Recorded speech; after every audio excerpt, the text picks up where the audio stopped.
Hey, welcome to Page Break. I'm your host, Brian McClellan, coming to you on a rainy summer morning in the mountains of Utah. Couple quick announcements. As I've been beating into your heads, my new epic fantasy In the Shadow of Lightning is out in just 1 week from release of this episode. Pre-orders are a huge part of the ultimate success of a book, so if you're planning to pick it up early and can do so, I'd be very grateful if you did. If, however, you'd like to see me in person, I'll be signing at the Barnes & Noble in Orem, Utah on June 21st, the Tattered Cover in Westminster, Colorado on June 24th, the Barnes & Noble in Mentor, Ohio on June 25th, and the King's English in Salt Lake City, Utah on June 29th. Events are free, so do consider buying your book directly from the store. I look forward to seeing you there. A couple warnings regarding this episode. There is quite a lot of swearing, as well as an in-depth discussion of severe mental health issues. If either of those things puts you off in any way, maybe skip this week. Now, on with the show. My guest this week is epic fantasy author Scott Lynch. Scott is the author of the critically acclaimed and best-selling Lies of Locke Lamora, and the follow-ups Red Seas Under Red Skies and The Republic of Thieves. Scott and I talk about the double-edged nature of being a writer during the pandemic, and the need to attend to your physical health even when you don't want to. We also discuss Scott's ongoing battle with mental health issues and how they've affected his career, both publicly and privately. Finally, Scott chats about where he's at with his writing and what fans can hope to expect from him in the near future. Enjoy my conversation with Scott Lynch.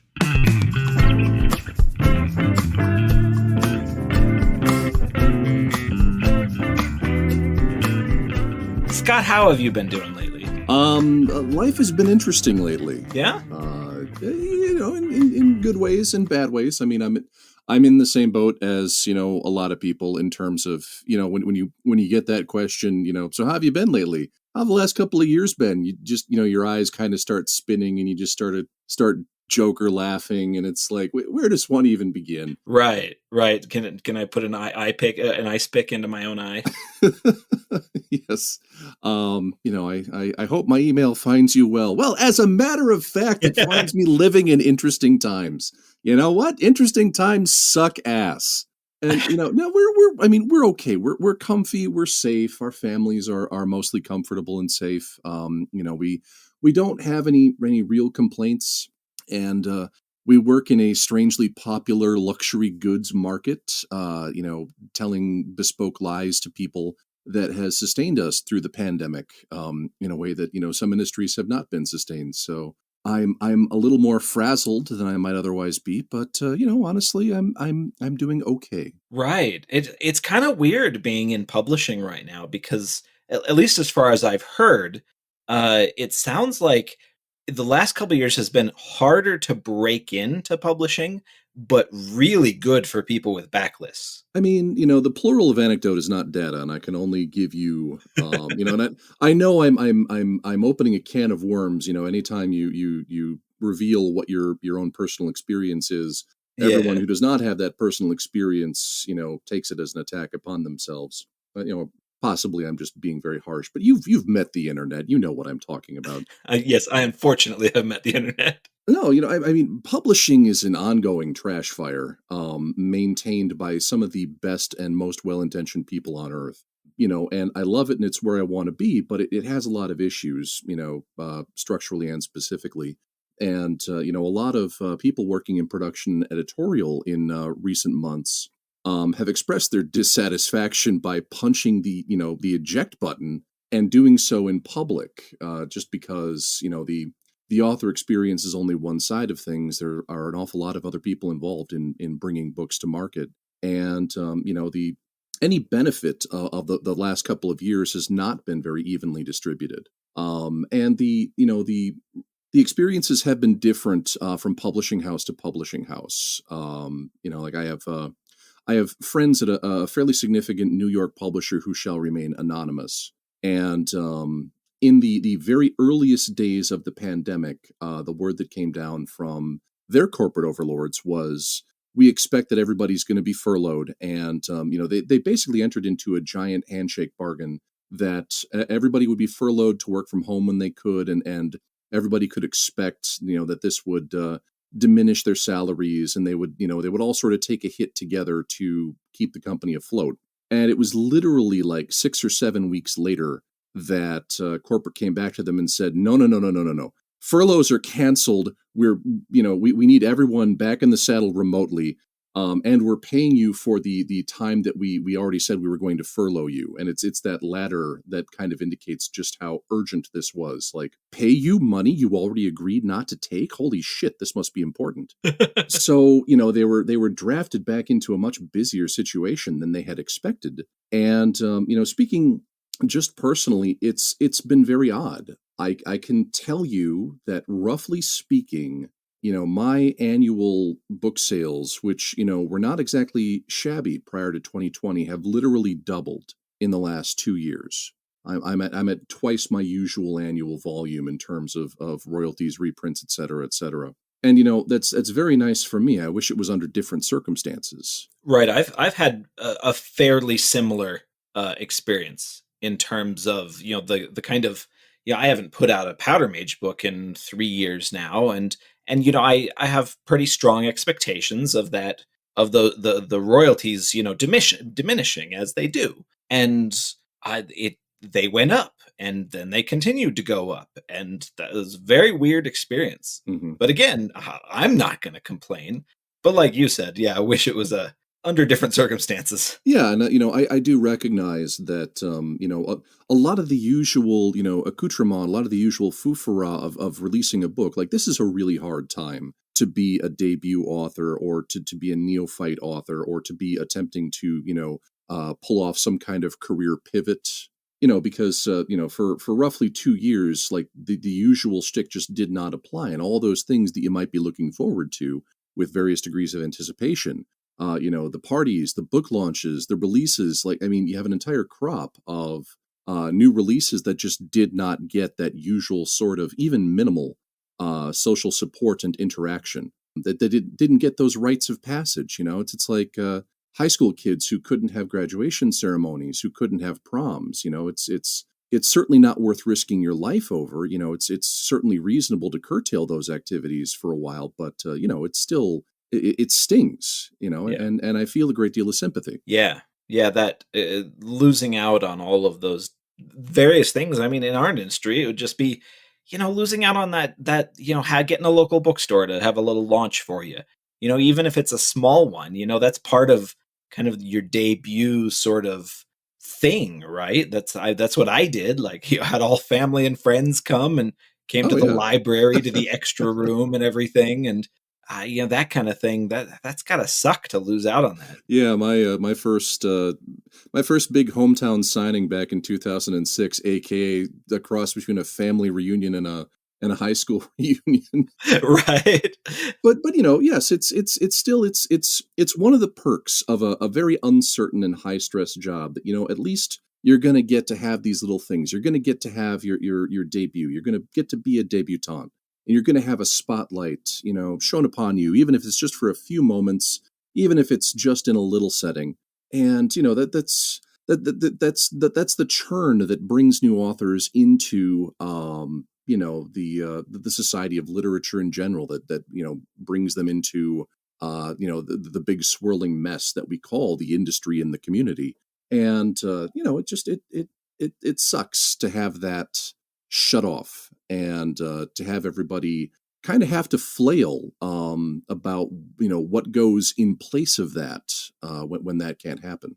Yeah, no, it's I think obviously there's various levels of people that have wanted or been able to kind of remain secluded, right, the last couple of years.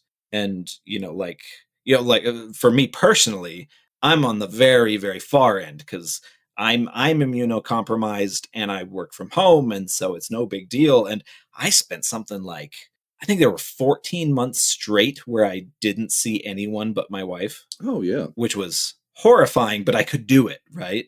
And well, yeah, roughly in the same boat. We both work from home. We don't have any children. I live in Massachusetts, and my family lives in Minnesota. Not being able to jump out and see them, at the usual times of the year, has been a real bitch. Yeah. That's the part that sucked. But you know what? I've been practicing to live through a pandemic for most of my adult life. I do very well in solitude. I'm in many respects, I'm a very, typical writer in that I'm a weird little mushroom person who likes living behind his keyboard. So we're very, very adept at, being exiles from society here. But it's still unhealthy, and it's still, oppressive to have the possibility of, desired engagement, removed from you. And you don't really notice it until it's gone. And, and we've been very careful, and we've been, very secluded, and we've taken this very, very seriously. But the thing is that, as you say, we're relatively lucky in that we're able to do that. We're able to afford that. Our career lifestyle supports that. I mean, it essentially involved very little change whatsoever. We were living in a cave to begin with, and it's, you just have to be cognizant of that privilege that, for so many other people, this whole mess has been so much worse. So, we're okay. I mean, we had an interlude where things got a little more alarming. I mean, my wife has been open about this, but she was diagnosed with breast cancer late last year. Oof. And that was a very surprise diagnosis. It was literally, her the previous year's mammogram and examination had turned up nothing. So it was, fortunately, it was literally that new. It was that incipient. It was that small and that fresh, and it was caught really early. So, in as much as there's an optimal cancer outcome, we appear to currently be in that zone. Fingers crossed, touch wood. Yeah, man, fingers crossed. Oof. And the radiology that she was able to receive is already, significantly more advanced than what she would have been able to receive, 10 or 15 years ago. So the side effects, unpleasant as they have been mitigated. And the fact is that the diagnosis came after the rollout of the vaccines. So while it was still a massive pain in the ass, like I had to drop her off at the cancer clinic. I couldn't be in there with her. I couldn't wait in the waiting room for all whatever 32 sessions of radiation that she went to. Oh, that's harrowing. And that's a short course of radiation, and less torturous than it could have been because, at least she could move her head. She wasn't, chained in place with something out of a frickin' superhero movie. I mean, there's worse. There's always worse. Yeah. And, we're very fortunate that, we live in an area that takes, that takes basic biosafety relatively seriously. We pay for very good insurance.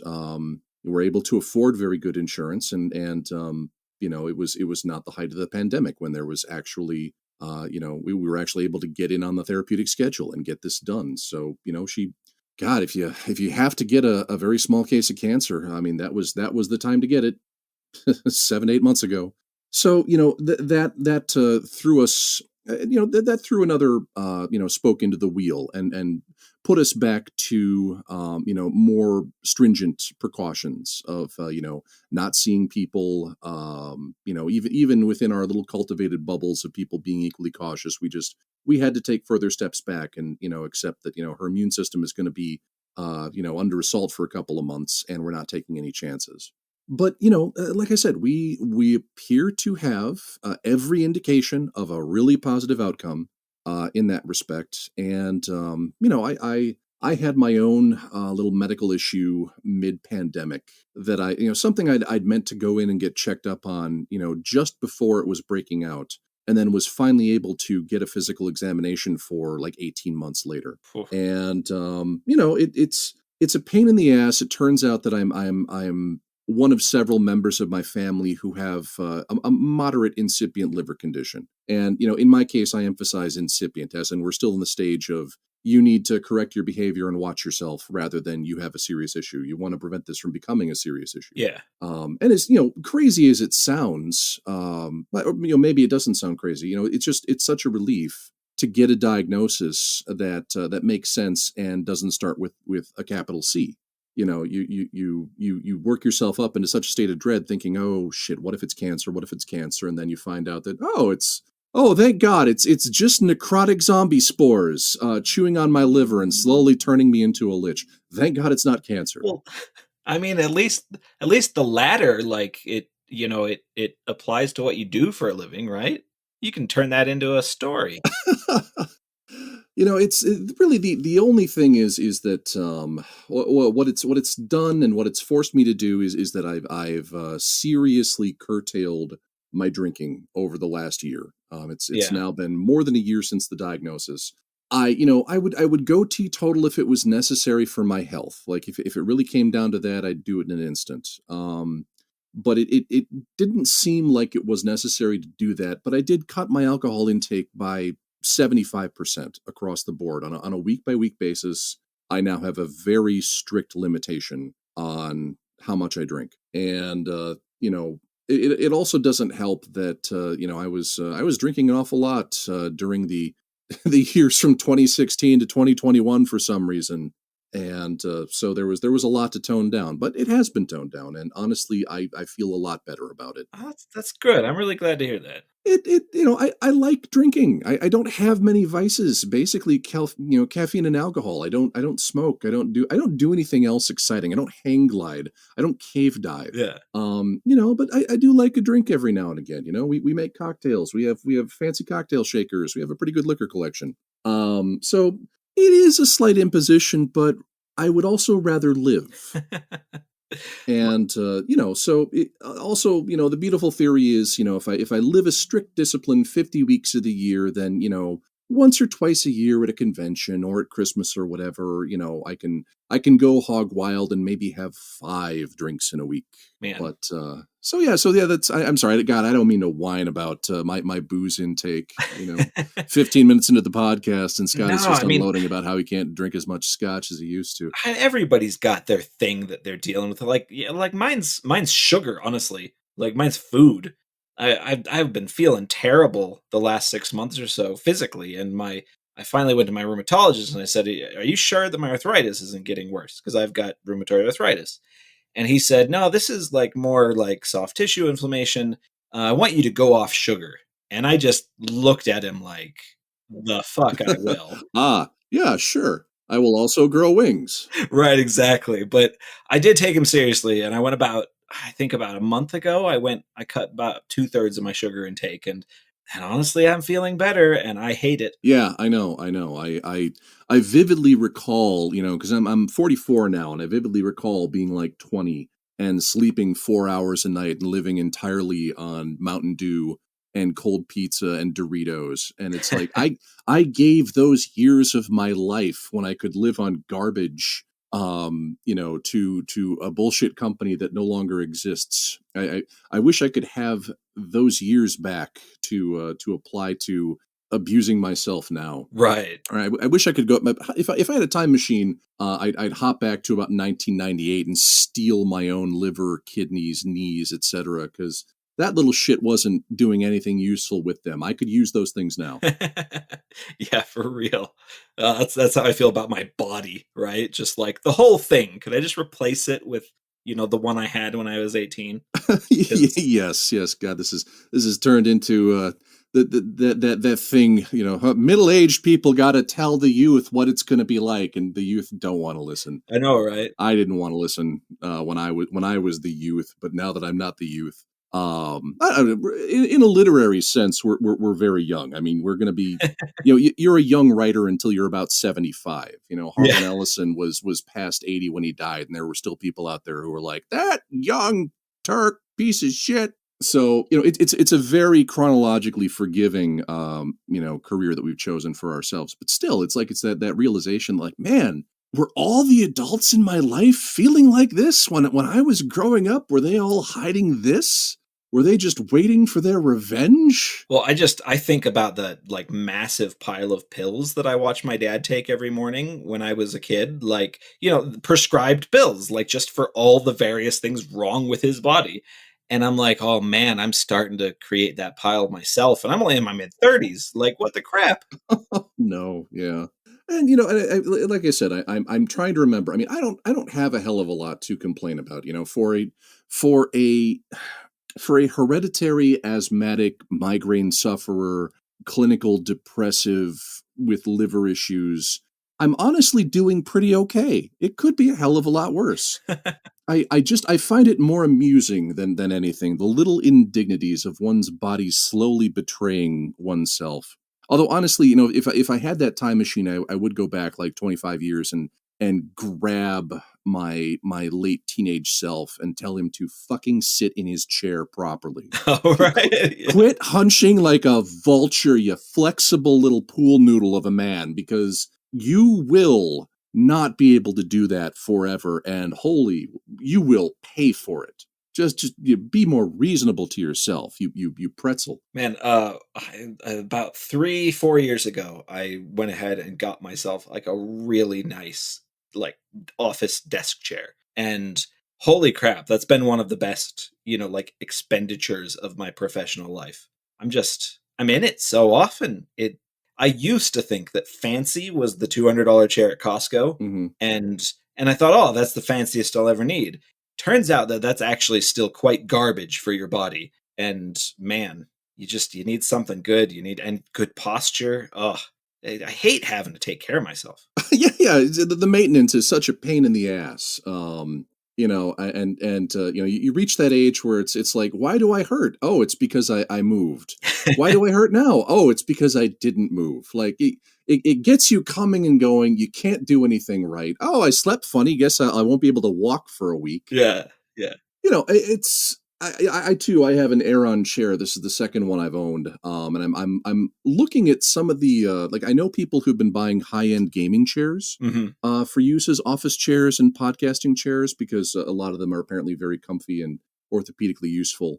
And in a sense, I am whining. I mean, I threw my back out very severely in it was either 2013 or 2014, but it's long enough now that I don't remember the exact date. But it was one of those summers, and it was horrendous. I mean, it was 6 weeks of hellish pain, and taking 45 minutes to get out of bed, screaming all the way. I mean, I did bad things to my lower back, and I took measures to correct that, and I've not been like that since. I have not had a repeating incident for almost 7 years. So I consider that a big success, but the chair is a big part of it. And also just, catching myself, not slouching, stretching more frequently, getting up and actually taking breaks. Yeah. I do half-assed yoga because I'm a big, goony, inflexible, tall dude, but, I still try. I mean, that's more than most people, I think. So it's good. Yeah, it's one of those things where it's like, honestly, despite our whining, like it does not actually have to suck. You do not actually have to become a shambling garbage fire of a human being just because the clock rolled past 40. But you do need, like, I played traveling soccer when I was a kid, when I was 15, 16, thereabouts. And one of my years I had a U16 soccer coach named Mr. Wong, who played. He was then 42. He was then just slightly younger than I am now. 42. My God, are people even made that old? Whoa, wow, we're never going to be that old. And he played on adult competitive leagues, and he could do the splits like a hockey goalie. And he sternly cautioned us. He said he was out there, leading us in stretches, practice after practice, and typically beating all of us. And he said, look, if you want to be able to do this when you're 42, kids, you got to start stretching now, and you got to keep exercising until you are my age. You can't just let it sit. And of course, we all took his advice and listened very, very seriously. I Oh, well. But, it is an essential life maintenance thing. I mean, putting on my serious literary thinking hat here, like it's very, very difficult to concentrate on what you're doing, to enjoy writing, to want to sit in front of a keyboard when your back is a constant mess of aches. When your body is chewing on you, when the pain is gnawing at you. I mean, chronic pain is a horrendous thing to work through, even if it's mostly self-inflicted. So, there's this age-old geekish disdain for the meat, and this sort of workaholic urge to just, ignore that. The mind is what's important, throw yourself into your work and ignore the demands of your feeble meat frame.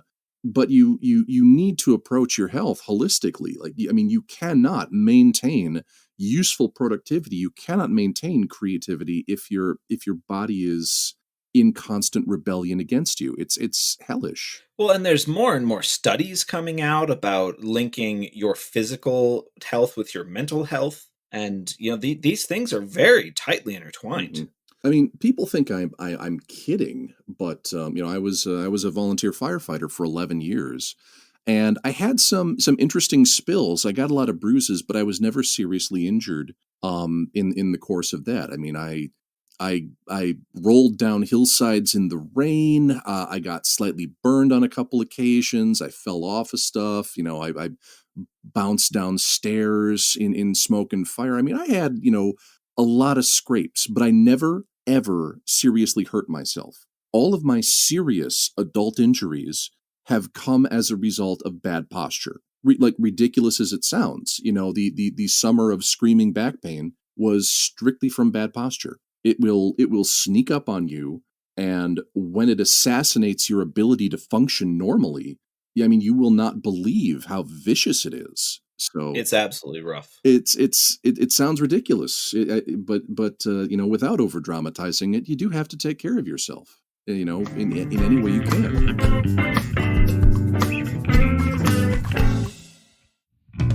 Hello, Page Break listeners. Brian here to let you know that my next epic fantasy, In the Shadow of Lightning, is now up for pre-order from Tor Books. Glass Immortals is a whole new universe that introduces you to assassinations, intrigue, industrial magic, harrowing battles, heartbreaking disasters, and more for new readers and old. The book is out in the US on June 21st and can be pre-ordered from Amazon, Audible, Barnes & Noble, or get a signed copy straight from my website. Remember, pre-orders matter massively to a new book, so make sure you get that done. Thank you all so much for the support. Now enjoy the rest of the podcast.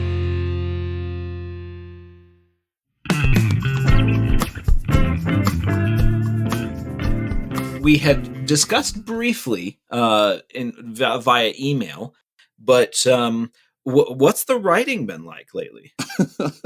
It would be hilarious if you could edit in a whole bunch of bleeps just to pretend like I was about to unleash some gigantic revelation. I collaborated with Hideo Kojima on this groundbreaking next level beep beep beep, but the ship sank beep, and so there are no copies of the book beep, and the game will be released in maybe 2027. Or I can supply my own beeps. Okay. I guess, we did talk about this, and I guess it is time to talk about this. You may be the actual first person that I'm talking about this with, though I have every expectation. It's early May right now, and I have every expectation that this will not be released to the public until late May or early June.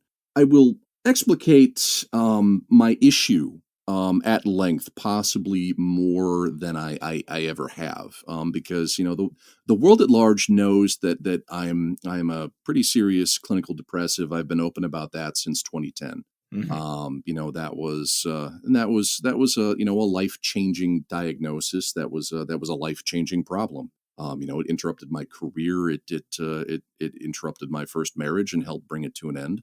And, getting that to a state of relative stability was, it's been years. I've been through 3 different therapists. I've been through a couple different drug regimens. I've now been working on that for, it's 2022. So it's been about 12 years that I've been actively working on it. But that aspect of the problem has been really stable for a long time. You don't just magically stop having funky brain juice. Yeah. But, you can, with assiduous attention, you can mitigate, and you can make changes in your lifestyle and your approach. You can find clinical solutions. You can restore a lot of the functionality that you didn't know that you were missing. It's not an option for everybody, and everybody's case is going to be absolutely different. But in my case, the periods of black dog depression where I wouldn't answer the phone for 6 weeks, or I wouldn't answer my email for months, where I would flinch from even opening it. I couldn't communicate with the outside world, and I was just totally dysfunctional as a human being. I mean, that has not happened for years. These days, my depression manifests itself as, probably a couple bad afternoons a month. I will find myself behaving in a certain way. And because of, years of analysis and therapy and, working on solutions and working on feedback, I will catch myself and I will go, oh, you are behaving like this because, this is depressive behavior. You're doing it right now, live as you watch. And that doesn't magically make it better, but it makes it so much easier to deal with than back in the day when I was, living in total dysfunction and denial about it. So the other aspect of it that has been causing a lot of trouble is the fact that it also unleashed a whole plethora of anxiety disorders and ongoing panic attacks that just were not a factor in my life prior to about 2009 and 2010. And this is one of those things that will again sound ridiculous, but I don't have writer's block. I've never had anything resembling writer's block. I believe it's a thing, but it's really never been my issue. I've never had a productivity block. I've been working steadily throughout, the whole pandemic. I've been working steadily for the last 10 years. I have a whole pile of shit that I would absolutely love to show to people. But my problem is that I have crippling panic attacks about showing my work to people, about revealing what I've been working on, about breaching my privacy, about handing my work in, which is a really ridiculous fucking thing for someone who is a professional writer to have. But, it wasn't there at the beginning of my career. I wrote The Lies of Locke Lamora, handed that in, a couple months later than we might have hoped back in 2005, just because it was my first novel. I didn't know what I was doing.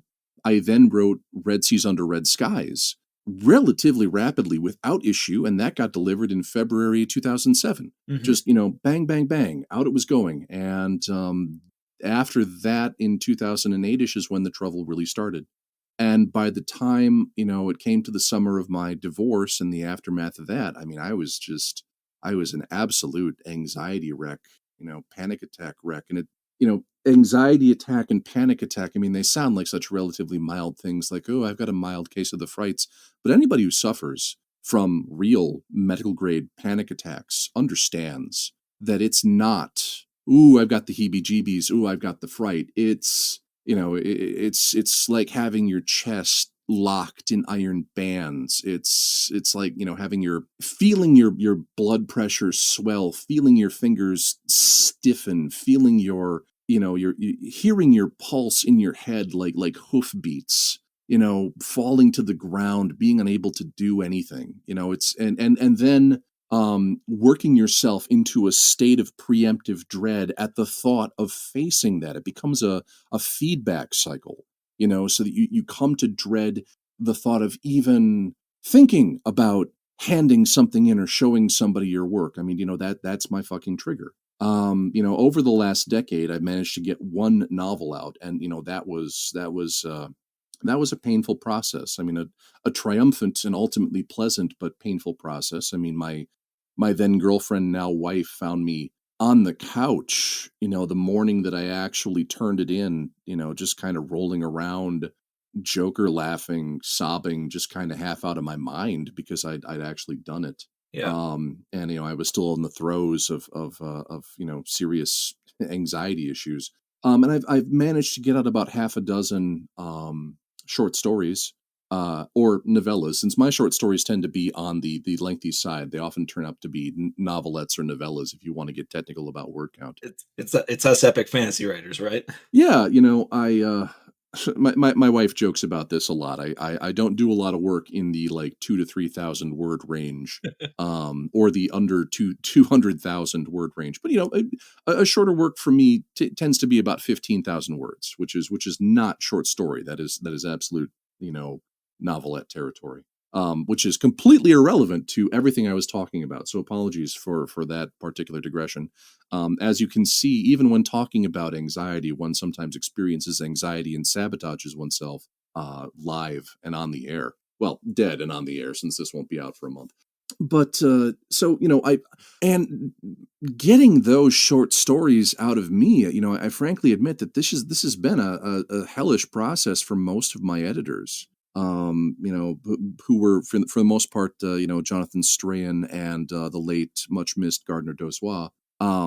Typically, I would be the last person to be handing my story in just because I was having panic paroxysms, not at finishing it, not at doing it. I finished them all. I enjoyed it. I got them all in, but then would come the absolute the the whole the panic show, the fireworks inside the skull, the incredible feeling of being unable to breathe, which is, like I said, I was a childhood asthmatic. I don't like that sensation at all. It has a rich history for me. It lives in memory. And I have been blessed with some of the most patient editors on earth. Jonathan and Gardner in particular. I will never not cite his incredible kindness to me. I mean, he really stretched the deadlines as far as he possibly could, and he absolutely understood that a lot of the people he was trying to draw stories out of had some flavor of anxiety or depression. I mean, that's a big open secret that shouldn't be a secret about the publishing industry is that if you're an editor with any length of experience whatsoever, you have a lot of experience at dealing with non-neurotypical authors. I'm not entirely certain that there are many that we would peg as neurotypical, for whatever that word means. It was a very, very important moment to me. 12 or 13 years ago, when I was finally able to kind of break down and confess my depression diagnosis to my then editor at Gallant, Simon Spanton. And he said, Scott, this is good in a couple of ways, because at least we're communicating, and at least we know that there's something actually wrong with you. And not to put too fine a point on it, but do you think you're the first depressed author I've ever dealt with? Do you think you're the 10th? Good Lord, no. This is commonplace. This is an occupational hazard, if you want to put it that way. We know how to deal with this. No one's going to look at you funny. You are now a more normal author than you have ever been. And it was a very, very helpful speech that he gave me. But so yeah, and part of this is my problem is that I realize in hindsight that I made something of a mistake psychologically and professionally in kind of breaking down my depression and my anxiety into two separate problems that I wanted to approach as separate problems. And my various therapists have tried to work more holistically, but it really wasn't until the last couple of years that I started to look at it as one big package that needs to be addressed together, rather than something that can be broken down discreetly and dealt with in detail, as it were. So what has been fucking me up, what's been holding me back, is it's interesting. I'm more communicative about my issues than some people whose books are very overdue. But I still don't reveal a lot of information about this online, at least not in the last couple of years. I've tried to be relatively honest about it, but I've also found sometimes that that honesty can be taken by people and used in a very cruel fashion, and it's just not like it's. I'm at right now at the limit of talking about the personal information that I want to give, because I know that with the best of intentions, even if it comes from a place of genuine empathy and sympathy and wanting to help, when you talk about this, when you talk about mental illness, when you talk about medications, when you talk about courses of therapy, people line up to fucking give you advice. Have you done this? Have you done that? Have you tried this? Have you tried that? And I have absolutely no intention of discussing my private medical needs. Like this is not open to a vote. Yeah. I guess I should say I'll talk about it, but I am not inviting a fucking response, and I'm not asking for solutions. I've already been driven up the wall, here and there by solutions that are, from my perspective, absolute woo woo. You get people you get people who mean well, offering you everything from, magnetic bracelets to crystals to whatever. And it's like, no, no, no, no. Keep it to your fucking self. Keep it to yourself. I'm not willing to accept random medical advice from qualified professionals. Keep your magic to yourself. It's enough to know that you wish me well, and I thank you for it. And let's not talk about it. Yeah. And God, I'm being a real dick at the moment. I don't mean to be. It's just that I think you understand what I'm getting at. That like the more of yourself you open up online, the more time you sometimes have to spend filtering the weirdness that you get in response. Oh, absolutely. And it's one of the problems with having this sort of public persona is that people that follow you on social media, they oftentimes through no fault of their own, this is just kind of the nature of social media, they kind of become they get this idea that they know you, that maybe they're a friend to you. And so, yeah, like you were saying, it's they'll try to give unsolicited advice as if they were a friend. And a lot of times, especially when it comes to things like mental health, you don't even want that unsolicited advice from your actual friends, let alone strangers on the internet. And that's really hard to deal with when you're bombarded by it. Yeah, and it's like, for the same reason, and this will make sense in 30 seconds, bear with me here. Like, for the same reason, I've kind of gone on a personal crusade to purge from my repertoire of banter. I no longer make, like, tall jokes about my really tall friends. I no longer make short jokes about my really short friends. Like in the dedications for my first two novels, there's a dedication to a particular friend who is relatively short, and I've made a joke about it in the dedication a couple of times. I've stopped fucking doing that because it's so easy to mean well and not realize that you are not the first person who has said this. You are the 1,000th this year alone. And you are not being original. You are just being an intrusive jackass. And medical advice is a lot like that. Have you heard of this? Have you tried this? Like, yes, I have. You are the 1,000th person to suggest it to me. John Scalzi got this back in the day when he taped bacon to his cat and took a picture of it. Everyone and their cousin for the next 5 years was constantly, like, if they found a reference to bacon or cats online, must notify John Scalzi, which is funny and pleasant the first 100 times it happens, but then like by customer 10,000, you're like, stop with the bacon and the cats. Okay, I do other things. You become a meme of yourself almost. Very strange. Yeah, or people linking Wikipedia articles on stuff to which you are peripherally related. Like there are female pirates in my second novel. And listen, readers, I love you. I really love you. I appreciate everything you do, and I understand this comes from a place of wanting parasocial connection. It comes from a place of wanting to participate. It comes from a place of wanting to share, and that's awesome. But yes, I am aware of the existence of, literally every female pirate with a major Wikipedia article because people sent them to me 500 times. Like I know. Yes, women have been on boats before. Thank you so much. And it's like I said, it sounds churlish. I know I'm being a dick right now. It's like, how dare you pay attention to me and want to play games with me in public and want to have fun based on stuff that I have done. But it's like, at some level, like, I know, Jesus, I know, let it die, let it go. Anyhow, so yeah, that's the very long version of like why I try to be relatively guarded about some of my health information. I mean, coming out in the open and admitting that, hey, I'm a serious depressive. I'm in treatment for it. It's not fun. It's a very real thing. It was liberating in a lot of respects. It was useful in a lot of respects. And I received so much genuine sympathy and so much useful communication and so much from so many people that I am so absolutely grateful for. But, in 2022, there are things that I will not do. Like, I will not discuss the actual drug that I am taking. I will not discuss dosage. I will not discuss the intimate details of my medical processes because they're for me and my family and my health practitioners and nobody else. Yeah. Like I said, this stuff is not up for a vote.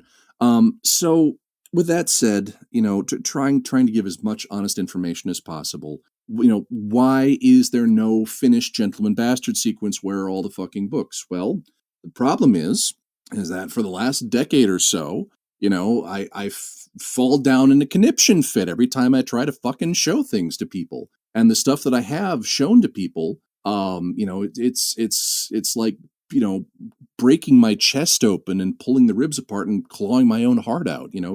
It's a difficult process. And I've felt so close to various breakthroughs at various points. I mean, each of my major therapists has been very useful in a particular area. Each of them has had a different approach and a different emphasis. And like together, they have formed Therapist Voltron and given me a very good holistic program of mental and physical health this last decade. And I've come so close to points where it's like, God damn, I think I'm having a breakthrough. I think this might work. I think this might be, I think I might be a semi-useful human being again. And it's come fucking crashing down. I finished a draft of Thorn of Emberlane more than 2 years ago now that I was very proud of at the time, and it still needs some work. But bound up with doing that work is the fact that I've also been flinching and panicking and dying at the thought of just fucking showing it to people. So the reports online that oh, he turned it in years ago, his publishers have it. No, I didn't. I finished it years ago. My publishers don't have it. Nobody's seen it because I have a serious fucking issue. And my publishers know all about it. I know that they're not best pleased by it, but they're well aware that that this has really fucked me up.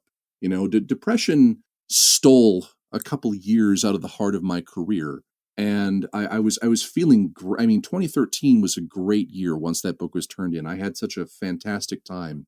It really felt like I might be on the path to becoming a normal, relatively functional author, again.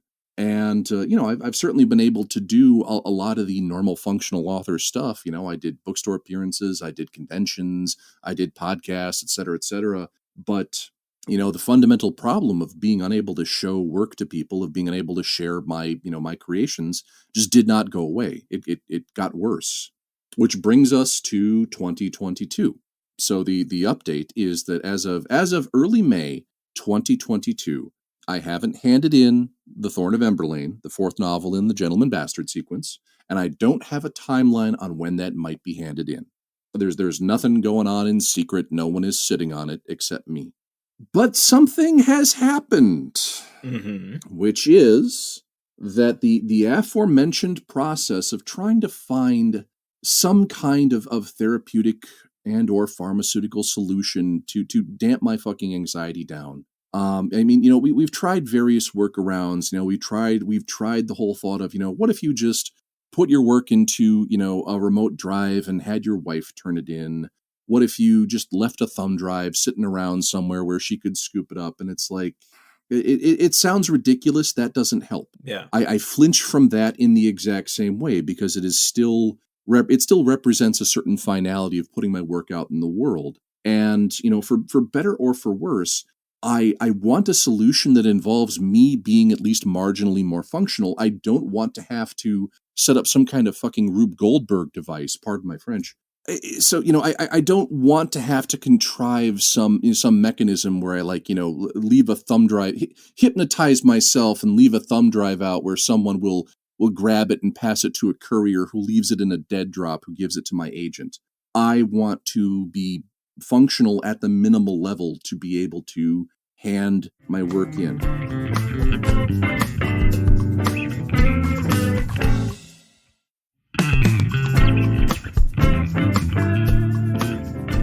Well, I handed some work in. Well, tell me about it. We have found, and the thing is, I was feeling really, really good around August of last year.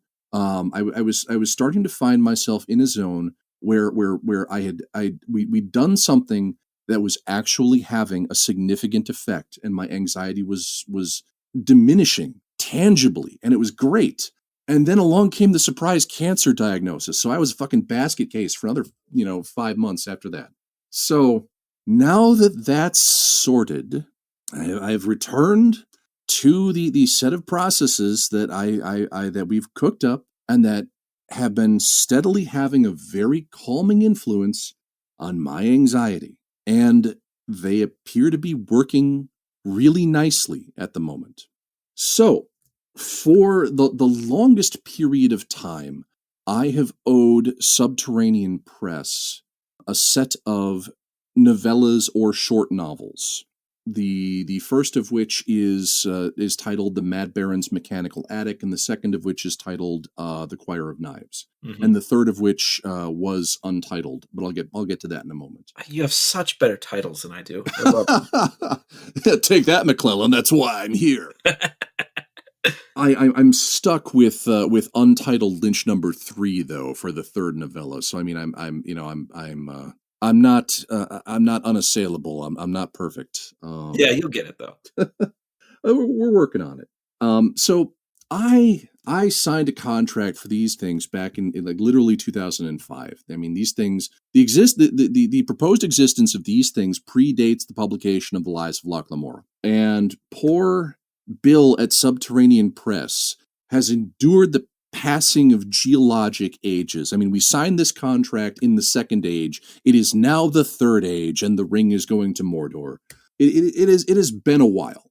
And I just handed the first of these in. That is frickin' fantastic. So I guess, fuck, man. I guess Brandon is the cutting edge. He had 4 surprise novellas. I only have 3 surprise novellas. I couldn't get up to 4. But the thing is, when this project was originally announced back in like 2005, they were just 3 untitled novellas, could be anything. And then, based on some commentary from a friend, I got the notion that, it would be cool to make this a sort of a prequel to the Lies of Locke Lamora, detailing how Locke and Jean get their hands on a cask of brandy that becomes very important. It serves the role of the Spanish prisoner in the story of the Lies of Locke Lamora. Mm-hmm. And I was really enthusiastic about that at first, but as a couple years went by, I kind of came to realize that I was not willing to write what I considered to be an inessential prequel. I mean, I'm a real snob about prequels, and I think that our culture is really, really good at generating, for some reason, completely inessential prequels that actually undercut rather than strengthen the works that they are supposed to support. Like, this is why I'm such a huge fan of Better Call Saul. There are many reasons to be, a fan of Better Call Saul, but also it's amazing that they've squeezed 6 seasons of astonishing television out of this milieu filled with characters that we know cannot get killed, cannot change state, cannot have vast revelations before the Breaking Bad timeline begins. And they've still managed to write a fascinating show full of twists and turns and surprises. So I was not willing to write an inessential sequel, which is a prequel, which is why that little prequel had to go bye-bye. Mm-hmm. Because it would have been fun, but there was nothing meaty there. There was nothing new. I can't do it. So eventually what happened was I realized that I could reuse the setting and a lot of these events and just move these novellas chronologically to place them between the Republic of Thieves and the Thorn of Emberlane to sort of form a bridge narrative, which is, my pledge is that you can read all 7 Gentelmen Bastards novels and not need subsidiary material. That nothing essential will be put into another book. But I can do a lot of fun stuff that illuminates a lot of what's to come and gives us more time with, Locke and John being boneheads on the road and getting kicked around by fate before we get back into the war and the politics and the big mainline plots of the main sequence of novels. So it is inessential yet illuminating, and that I can do. So it's a sequel to The Republic of Thieves and a prequel to The Thorn of Emberlane. And you won't miss a thing if you don't read them. but they should be a lot of fun if you do. Oh, that sounds fantastic. And the thing is that originally, like I said, the first one was supposed to be called The Mad Baron's Mechanical Attic, and the second one was The Choir of Knives. Now they are called Untitled Lynch #1 because I don't have a fucking title for it. And then The Mad Baron's Mechanical Attic, and then The Choir of Knives. That's how the trilogy is shaken out. That's how the shape finally came together in my mind. Ah, okay. Which is that, so the first novel is Locke and John on the run after the events of the Republic of Thieves, steadily moving west, running little scams to help ends meet, and just, progressing toward the discovery of the plot point that will take them to the fourth novel and beyond. And I'm thinking strongly that the trilogy that these three novellas together will be called the Road to Emberlane trilogy. That's either really perfect or way too fucking obvious. It could go either way. So it depends on what all of my editors and my agent and my wife, to be honest, all come back with when the great vote is held. Yeah. And when I am told what I'm going to do, that either that title is perfect or it's bullshit. But that's what it is in my head at the moment. And also, hopefully, after some discussion in the coming weeks, we can come up with a cool title for the first book rather than Untitled Lynch #1, because I'm drawing a fucking blank. I'm very happy with it as a piece of work, but I don't know what to call it, and that's unusual for me. So, I'm hoping that by the time this podcast goes out, that should be a public announcement. Mm-hmm. That's what I'm waiting on at the moment, is basically a consensual game plan with all the parties involved as to how we're going to proceed and what we're going to announce and when we're going to announce it. And there are, a couple different, I've got two publishers, two large publishers, a small publisher, and an agent to keep happy, and everyone has to arrive at some kind of consensus. So we're still waiting for that to happen. But I expect that it will be accomplished within the next month. Oh, fingers crossed. And so you will not actually have to blank out 25 minutes of this podcast, because that would be a little bit obnoxious. More likely I would just push it back a bit further. Yeah, I'm hoping that it will not have to go much further back. But so a thing was handed in, and I chose that because it was near to completion. I was ready and willing to complete it. It seemed like a good dry run for handing something bigger in. And it's gone off without a hitch. I don't feel, I didn't have a panic attack. I'm not entirely without consequences, but it's nothing like what's been hitting me for the last decade. It's absolutely nothing like the goddamn punishment my brain has dished out at me, since 2010. This level of discomfort is positively heavenly. I would happily take this if it means that I could turn stuff in. And if this means what I think it means, then it means that just in time for nuclear war or whatever is coming down the road, I'm hopefully going to reemerge this year as an author in public. Oh man, fingers crossed for you, man. And have a lot of shit all over the place, because I've also got some Locke and John short stories. I've got 3 at the moment that are finished in draft. I've got a lot of stuff that I've been working on that I would love to release in the run up to the Thorn of Emberlane. That's also why I'm trying to pursue this plan of getting these novellas out as well, at least one of them, because they fit in between the novels and might serve as a really good ramp up to that big release that everyone's hopefully looking for. But I've got an online novel called Queen of the Iron Sands that I'd like to resuscitate. If I can actually release stuff again without having a goddamn panic attack every time I think about it, then I'm going to be fucking insufferable for a couple of years, because I'm sitting on a backlog. And I'm ready to do this shit again. This is what I want to be doing. That's the one thing that is difficult to take, and I should stress that, I'm not particularly beat up in terms of online commentary. People are very mean to George and Pat in particular. I don't get the same level of viciousness. I also, I don't sell as many books as George R. R. Martin does. That's obvious, but I don't get the same level of vituperation, for which I'm I'm grateful, and all that vituperation sucks in general. Yeah. But what I do occasionally get are people kind of expressing the thought that this is something that I've chosen, that I'm just dicking around, that I don't want to release another book, or I've just elected not to write a novel, and it's like, no, but also, like I said, I opted to be relatively private about the true nature of what my anxiety issues do to me until nowish. So I can't exactly fault people for not realizing that. But no, like this is not a deliberate program of fucking with people that I undertook. This is not a conscious decision to sit back and not write. I mean, I've been writing continually. It's a painful inability to release my work that may now actually finally be coming to a fucking end after, my career has not exactly been in a, from an income perspective and a book sales perspective. I mean, my books have been selling steadily and selling better year after year. I maintain a ridiculous degree of market presence for a guy who hasn't released a novel in 9 fucking years. And I'm immensely grateful for that. That's lovely.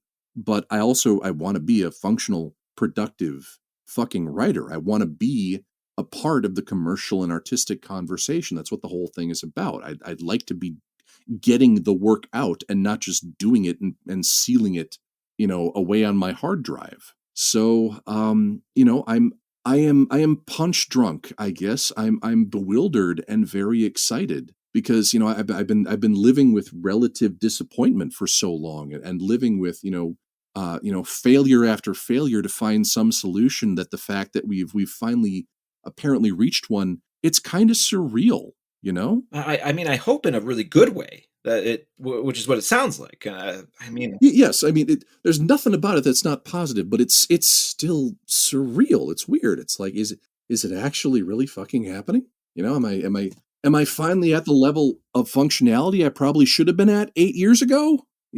Please God.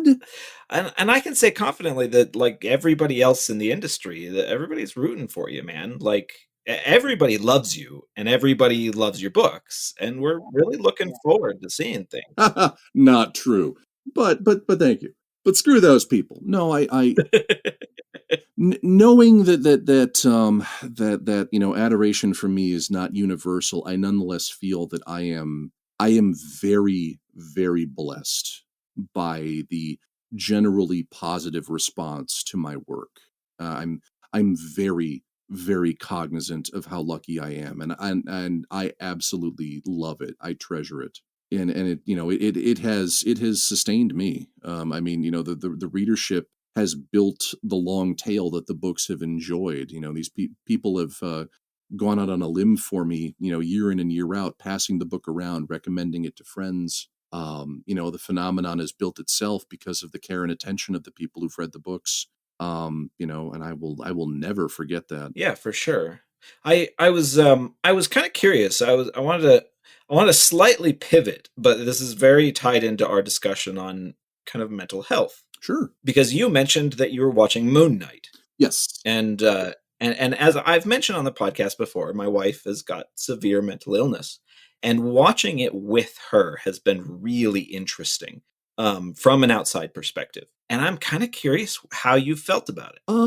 Moon Knight has been interesting because, I mean, a lot of it is carried on the shoulders of Oscar Isaac, who could act reading the phone book in a way that is fascinating. I mean, he's so good. Like, I'm a cishet dude, so I'm not even in the like, oh, he's so pretty camp. But even I'm like, this guy is really compelling. Mm-hmm. Like, you could just watch him do anything.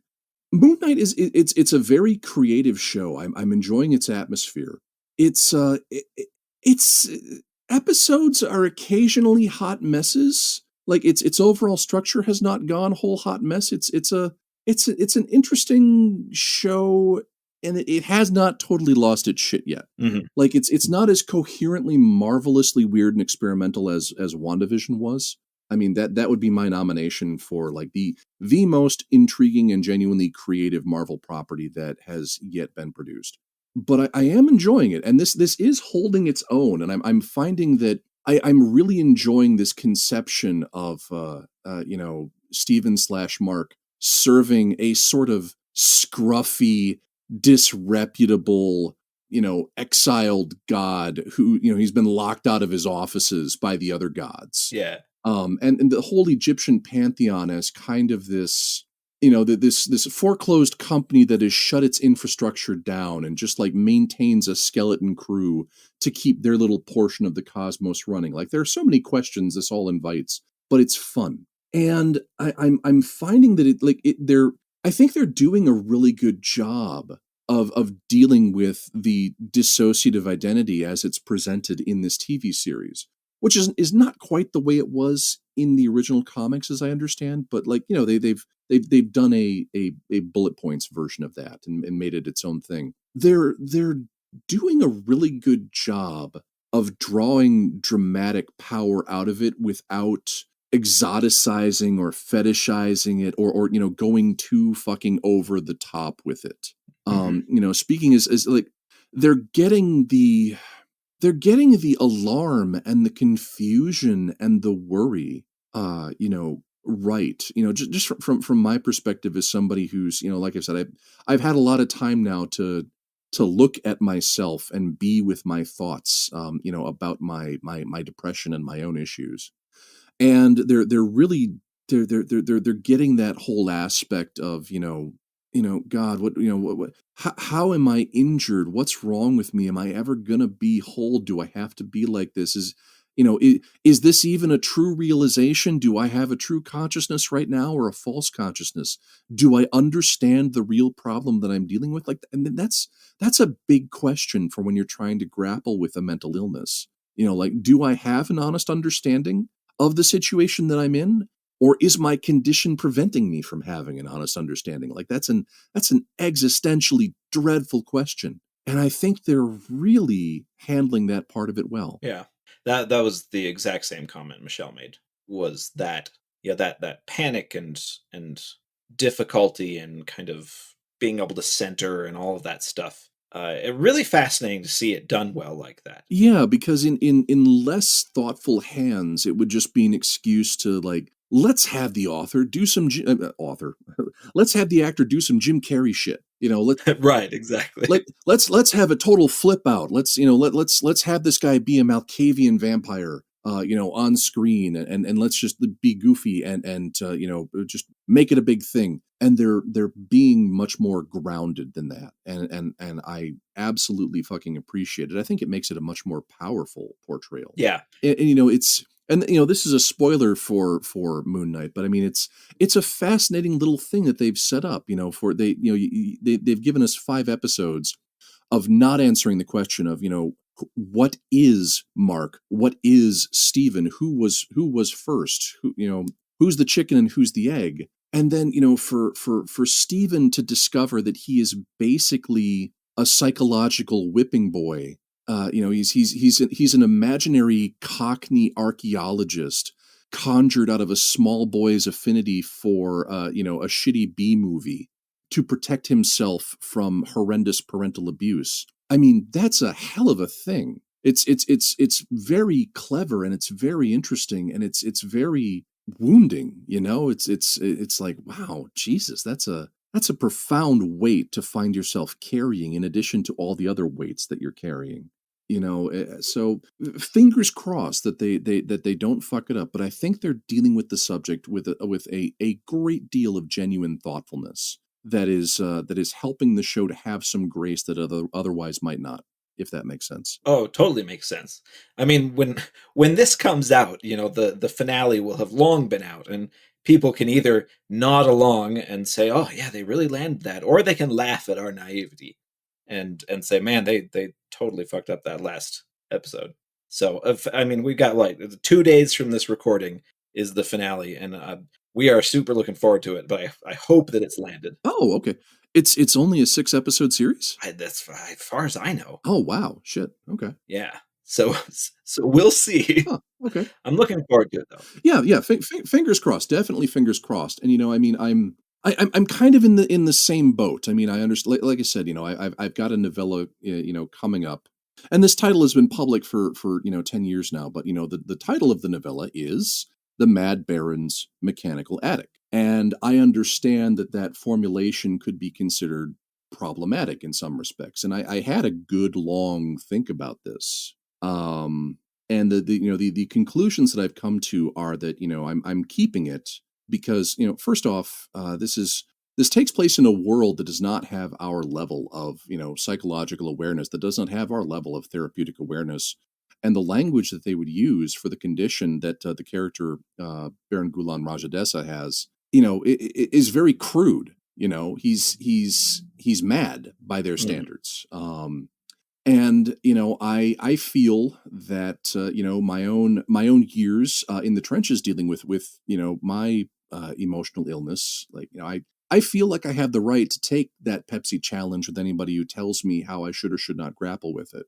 I'm not attempting to stigmatize or exoticize this guy's condition, but the most important thing is that when I started the project that became the Mad Baron's Mechanical Attic back in 2006, I had no problem whatsoever with just making him literally mad in a completely Grand Guignol 19th century penny dreadful fashion, no actual basis for diagnosis or behavior. He's just mad and he does colorful mad person things.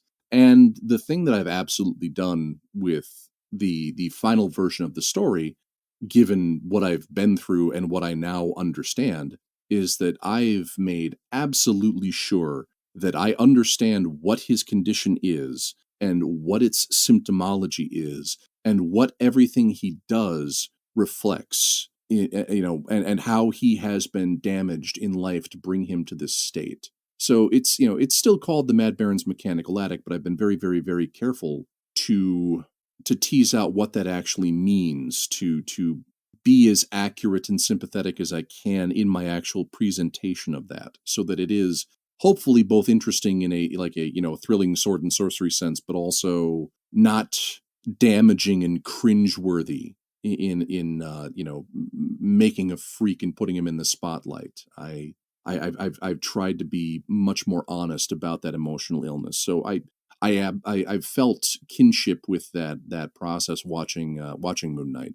So I hope that I too will manage to pull it off. That makes total sense. Yeah, that kind of thing is it's difficult to kind of parse those things when you're developing both as a writer, but also maturing as a human being, and also the world is changing and terminology is changing and the way we think about these things is changing, and trying to mess with all of that to figure out what actually goes on the page. I think it's a little bit harder than most people expect. Yeah, it is. And I don't want to sound resentful about this process, because it's not a process of, people are trying to stifle what I could say. How dare anybody, try to prevent me from writing whatever I want. It's not a process of censorship. It's a process of trying to diminish the amount of cruelty and misunderstanding that we put out into the world and that we accept in the world. Yeah, that totally makes sense. I had one thing that I really wanted to ask you about, and it's a totally left field silly thing. Woohoo! I read that you collect old text adventure games. Is that true? I love Infocom games. They were a formative experience for me when I was 11 or 12. My family, we didn't own a computer. I didn't own a computer until I was 20. My mom worked for my school district, though, so I was allowed to sneak into the computer lab, and we were allowed to occasionally borrow an Apple II GS and bring it home over the summer.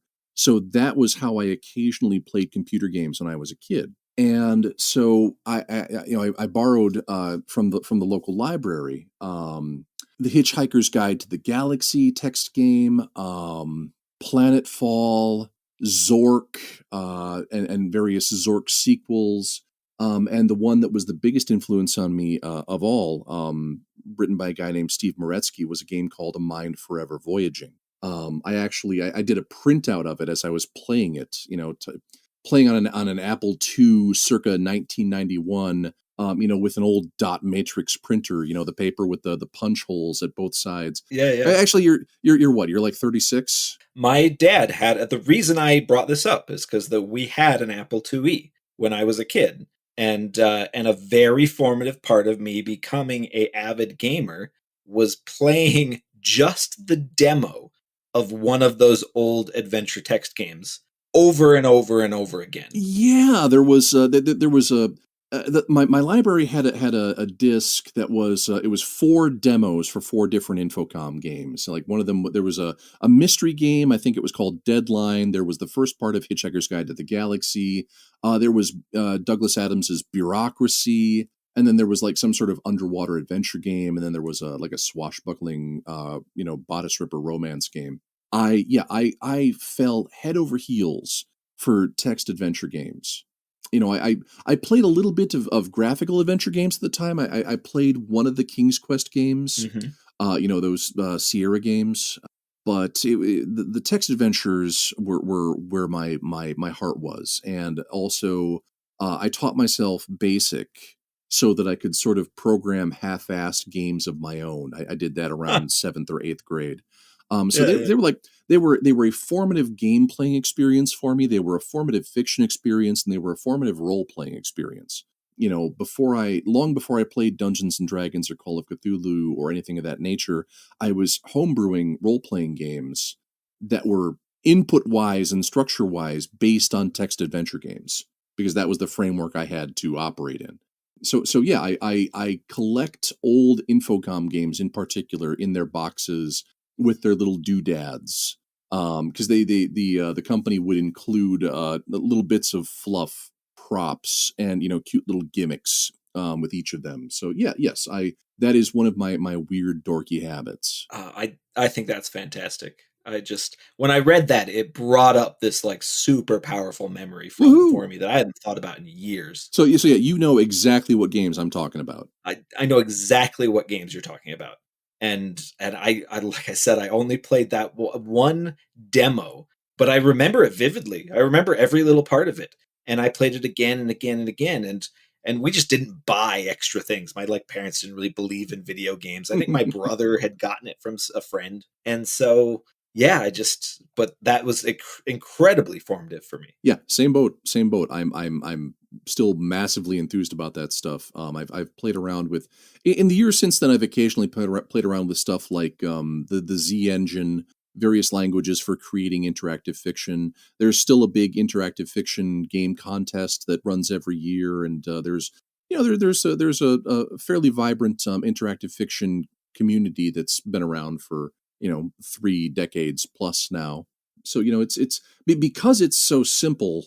It's one of those art forms that you just can't eradicate. It's one of those electronic cockroaches. There's just no getting rid of it. Oh yeah, yeah, for sure, and it's very approachable for normal people because that's yeah. Oh man, I love that kind of stuff. I love that kind of the days before. I know this is going to sound dumb and old and bemoaning, but the days before you had a million options for your attention, for gaming, for all this stuff.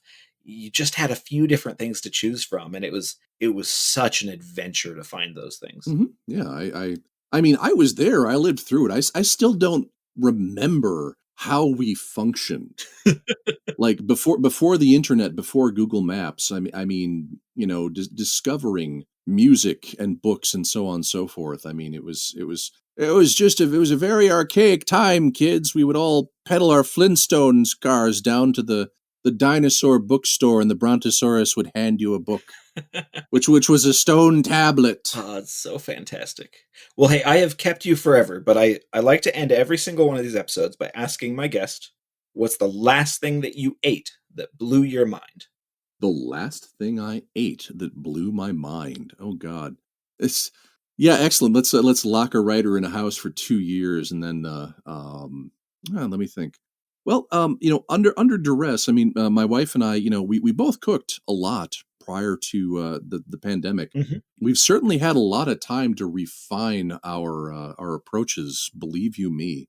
Oh God, honestly, it would probably be the last time my wife made pizza, because it was the best iteration yet of her crust and the cheese sauce balance, and just a steady process of getting everything right. Because this is like iteration 30 of the pizza project. This is a very quotidian answer for me, but like, I haven't been going to a lot of, like cutting edge Szechuan places in New York. Right. I haven't been hobnobbing with the jet set an awful lot lately. What style of pizza? I'm such a basic bitch when it comes to pizza. I am style agnostic. I like deep dish. I like flat. I like thin crust. I like New York style. I like Chicago style. I don't know what the hell Detroit style implies, but I would probably like it. Oh, I love Detroit style. It's good stuff. It's like thick. It's like a thicker crust, but like a burnt cheese around the edge. It's really good. Interesting. I'm not sure if I've ever consciously had that. I'm like a straightforward, a relatively thinnish crust double cheese pizza Hmm. makes me very happy. Like I'm like I said, I'm not terribly exciting. Sometimes this sounds wild, but the combination is very good. Pineapple and banana pepper, Oh. and they've got to be together. I don't put pineapple on pizza by itself Hmm. or with anything except banana pepper. But when you put the two together, you get something really, really nice. Interesting. I mean, other than that, I'm totally uninspired. And the thing is, I could eat cheese pizza 6 nights a week and just drive my wife to despair.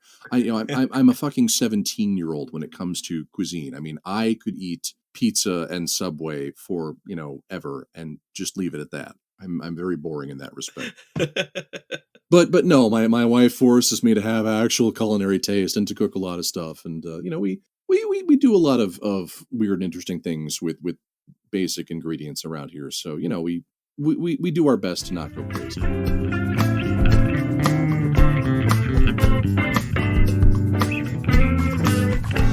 That was author Scott Lynch. Thanks so much to Scott for taking the time to chat. You can find links to Scott's website and social media down in the show notes. You can find me, as always, at brianmcclellan.com. Special thanks to James Sutter for music and Tom Bishop for production. If you'd like to support the podcast, head on over to patreon.com/pagebreak or buy my books in ebook, paperback, or audio. Don't forget that my next epic fantasy, In the Shadow of Lightning, is now up for pre-order. You can also get signed copies of my books direct from my website or swag from my Redbubble store. Don't forget to like, subscribe, and leave a review. Huge thanks to Kyle Anderson, Patrick Hunt, Elijah, Jennifer and Angela Johnson, and Ivor Gullickson for their backing on Patreon.